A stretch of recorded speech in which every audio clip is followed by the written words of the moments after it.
Domestic violence comes in many parts. There's the physical violence, but there's also emotional abuse, there's economic abuse, and there's a kind of psychological abuse that really runs deep. Let's talk about the economic part of it. The economic part of it is really important because this isolates a woman and keeps her from the outside world. If the abuser doesn't let her work, doesn't let her have a car or use a car, maybe she doesn't have a bank account, he's controlling all of the finances in the household, this can be really undermining to somebody's self-esteem. And so if she tries to leave later on, guess what? She has no money to leave. One shocking thing is that domestic violence is extremely prevalent in our society. The FBI estimates that as many as 1,500 women a year are killed by boyfriends or partners or husbands.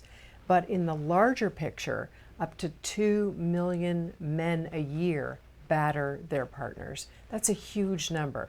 We need to take responsibility as a culture and look around and help those survivors to get help. It usually takes a woman up to 7 attempts to actually leave the abuser.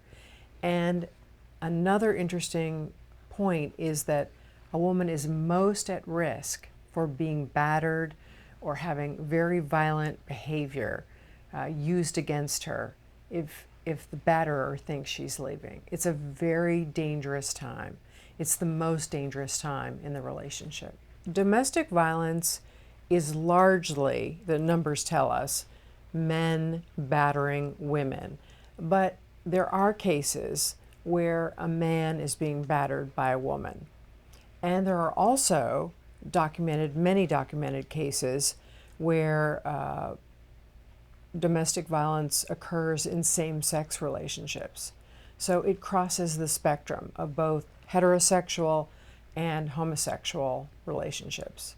People make assumptions about domestic violence, and one of those assumptions is that it only occurs in a lower socioeconomic group, and that's a myth. It's so wrong.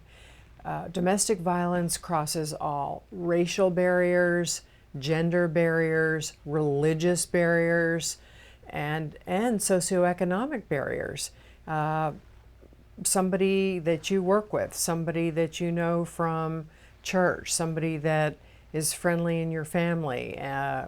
You don't know who these people are because people who are abusers are have very duplicitous personalities. They can be very charming on the outside.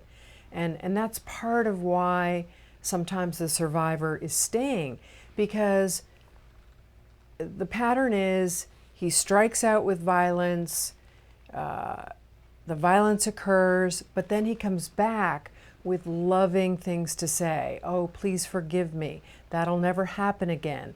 He may shower the survivor with gifts at that point and be very attentive. So they're not always in this hateful kind of mood or behavior. They can be very, very charming and fool a lot of people.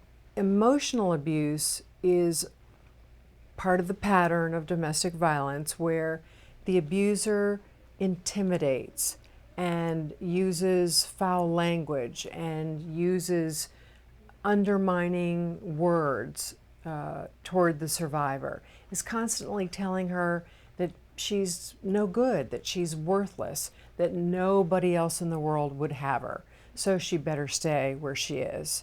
It's very intimidating, and it can also include rape even within the relationship. If somebody's being forced or coerced into sexual behavior that they don't want to do, that is certainly part of domestic violence. The survivor needs to understand that the cycle is constantly repeating itself. That even if he strikes out, you're hurt, you're black and blue, you make an excuse at work that you fell down the stairs, this cycle is going to repeat itself. So helping the survivor see that it's a cycle of behavior that isn't going to go away is really important. I mean, she needs to turn to somebody like one of our counselors here at Nick Finnegan Counseling Center and get that support from family and friends, from a counselor here who can help her understand there are alternatives. You can make a plan with someone, and here's the plan. I'm going to save up enough money to get a small apartment, and we're going to have to leave on our own in so many months. And so it actually takes some planning, some thought. If you leave in the middle of the night and you find yourself in a week with, you're hungry and you have really no place to go, you're going to wind up back with the abuser. Leaving an abusive relationship is never easy. You have to look at the survivor and what she's been living with. Her self-esteem is so worn down from perhaps years of abuse that she begins to question whether she should leave. But it's important for her to know that there is help out there. For instance, at the Nick Finnegan Counseling Center here, we can help her economically with the cost of sessions with therapists.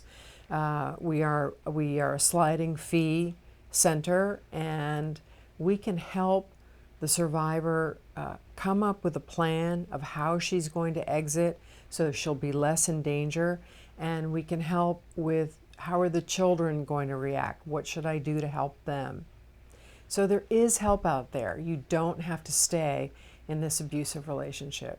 It's hard, but it can be done.